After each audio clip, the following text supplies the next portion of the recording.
free power. Is there anything cooler or more satisfying than screwing around with your vehicle for an hour or two and coming up with free power? You know, the kind that you can feel in the seat of your pants and it shows up on a time slip. If there is anything cooler or more fun than that, I don't know what it is, because I've been hunting for it my whole life. And that's where we're at with Mission Improbable. As much free power as we can get.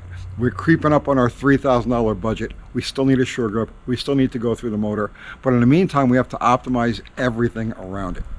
So our first phase with this was weight reduction. Because the next best thing to making free power is to free up power. And performance, it all comes down to power to weight ratio. That's it. That's your bottom line to performance. And of course the management of it, but that's another thing entirely.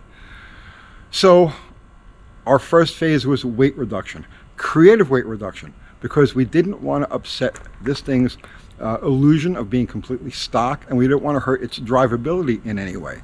So gutting things and drilling holes and all that other stuff was out of the question with this. It had to stay stealth. So we were able to pull 300 pounds out of this. We started at just a hair over 3,190 pounds, and we finished up just a hair over 2,910 pounds. So approximately a 300-pound weight loss. And then me, I've lost 10 pounds. I'm down to like 189. I'm svelte like a ballerina, yeah? So we're hitting the starting line, half tank of gas, right about 3,100 pounds. That's not bad. So we're done with that phase. Now we've been working it, trying to optimize its launching and getting it down the track and learning about it. Now we still have not found a sure grip for it yet. I'll be honest with you, I haven't gone hunting for one. I'm still playing around with other stuff, and I'm not really all that concerned with it. I know we'll eventually get one in there, and I know it'll be a tremendous 60-foot improvement, but there's so many other areas that we can work with in the meantime, and that's what I'm doing now. So free power. We need to start building power on this thing. Over the winter, we're going to go into the engine, we're going to port it, we're going to do everything we can think of to liberate power from inside this thing. But for right now, we're going to stick around the outside. Now, the air going into the engine is extremely important. The motor can only burn as much fuel as it has oxygen to support the combustion.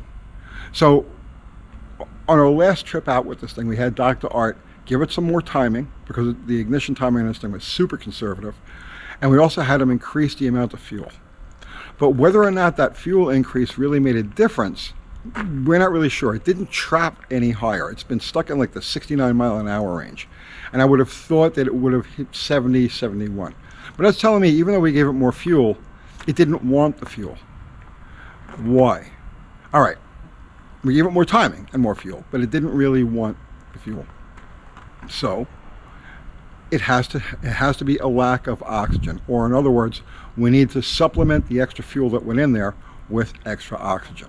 So now there's a formula. Okay, there's a formula to this, and there's a ballpark formula. It's not exact, right? But it's ballpark, and it's a pretty good average. All right. For every 10 degrees you drop the air temperature going into an engine, you'll pick up approximately 1, right? So in our case here, we started measuring the air intake temperatures, and we found that the temperature here with the engine running, okay, and the hood closed, the temperature of the air here was approximately 50 degrees warmer than the air right over here. So we're talking about 50 degrees difference. This, by the way, is the only place through the stock setup that the engine can breathe through, this rectangular opening. I'm going to show you more in a second. But that 50-degree difference right there, figure a 200 horsepower engine, we're looking at a difference of approximately 10 horsepower. And that would have shown up in a couple of miles an hour on the trap speed with the added fuel that we put in. So that's what we're after right now. We're trying to get this thing to trap over 70 miles an hour. And getting cooler air into the engine to supplement that fuel is going to do the trick. So like I said, we measured the air here 50 degrees hotter than ambient. So I just dropped this air box back in here for demonstration purposes. It's just sitting in place. we need to drop this temperature. We need to have this engine pulling air, cool air, outside ambient air temperature air, to maximize the fuel that's being injected into it. So we take this air box out of here. It's the lid. That's the bottom. And we look over here and we see that the factory put an opening, and then they sealed the opening. This is blocked off with these two sheet metal screws. Now, I don't know why they did that, but my first inclination was to create something to connect this opening with the rectangular opening on the airbox. But there's an issue with that, and it's not going to really do us any good. Because if you look directly on the other side of this opening, you see we're at the headlight. So it's not going to pull any air directly into it. The air is going to have to bounce around a little bit. And right next to it, we've got the radiator. And obviously, the temperature of the radiator is going to be around 190, 200 degrees, this tank. That's going to heat the air as it's coming through. So we're not going to pick up any gains by just opening this up and connecting the airbox to it. So that's out. So the next idea was, let's put a hole right here, and we'll run a duct from the elbow down into this hole, and we'll pick up air from underneath. Now that would get us cold air, but you got a problem with that now. The air going under a vehicle changes as speed changes, right? Aerodynamics under a vehicle are really strange. At 10 miles an hour, it'll be doing one thing. At 30 miles an hour, it'll be doing another thing. At 100 miles an hour, it's doing another thing completely different. So by just picking up air from underneath the vehicle, you don't know if you're picking up a cool, fresh airstream, or if it's acting like a road draft tube, that your air intake is acting like a Venturi, and now the engine has to fight for air that's being stolen as it passes under the vehicle and does all kinds of crazy things.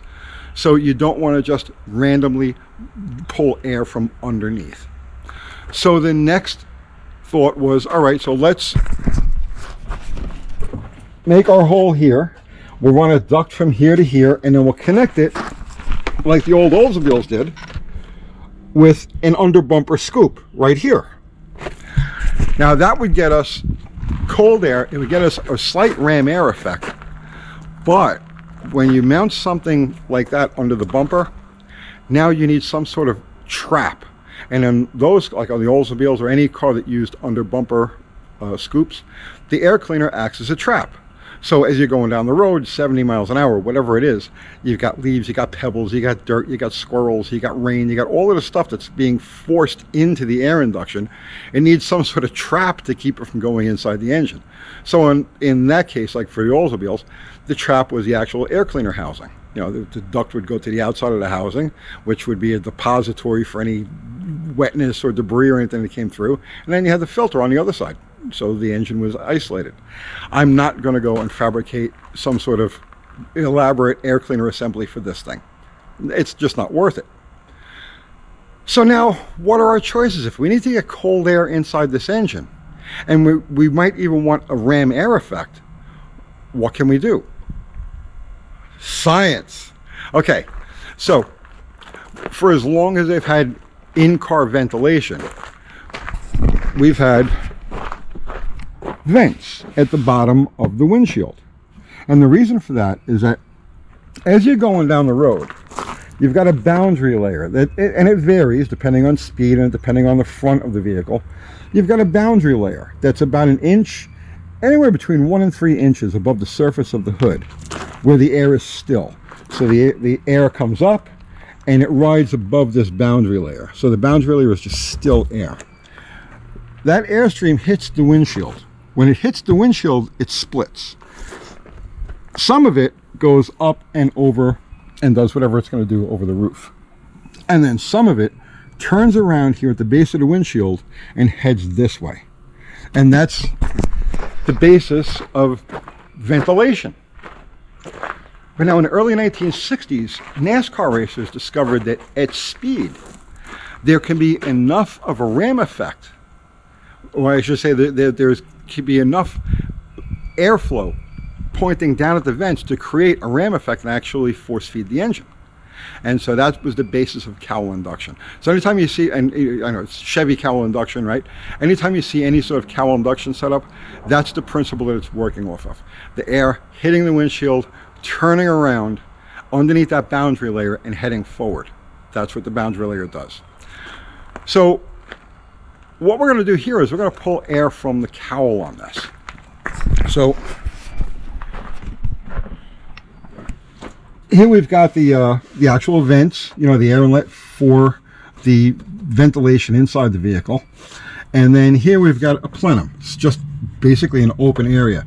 The windshield wiper motor is right here, but the rest of this is just open.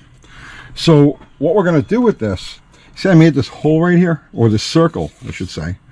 That's where we're going to put a hole. So what we're going to do is we're going to take this vent, this elbow here. Come on, come off of there. We're going to take this elbow and we're going to turn it around like that. And then I picked up the second one. Actually, I had this on a parts vehicle. And we're going to connect these and we're going to route it right through that hole. And so now we'll have definitely ambient air temperature. We're going to reduce the air temperature into the engine by approximately 50 degrees, and then in a minimum of 50 degrees, because I'm sure if you hot lap this thing, it gets even hotter than that. But we measured a difference of 50 degrees between ambient and here. So we know right now we're going to lose a minimum of 50 degrees air inlet temperature, and possibly we got a likelihood of having a slight ram air effect at higher speeds. Probably we won't see that till we get to a quarter-mile track and we can start trapping over like 80-90 miles an hour. We may start to see a bit of a ram air effect, but for right now we just want cold air. And then the nice thing about this setup here is that the plenum goes down a good 1.5 to 2 inches below where the bottom of this hole is, so it's a perfect collection area for any debris or rain or anything like that that gets through there. So I don't have to worry about stuff getting sucked into the engine. This is going to be facing down slightly. See, it's got a little bit of an angle going down. So the neck will be facing down slightly, and anything that comes through the vents is free to fall underneath and then drain out on the sides. So let me make the hole there, and I'll show you guys how we're going to set this up.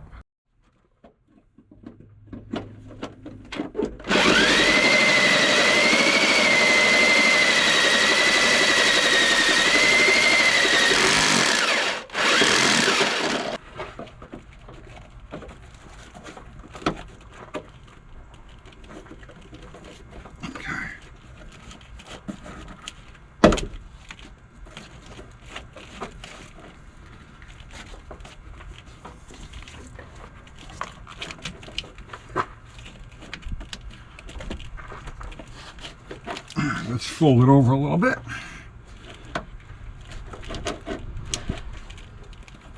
There we go. All right. Okay, so that's in, and now I just need to connect these two. So what I'm going to do is cut that snout off of the lid and use that as a coupler.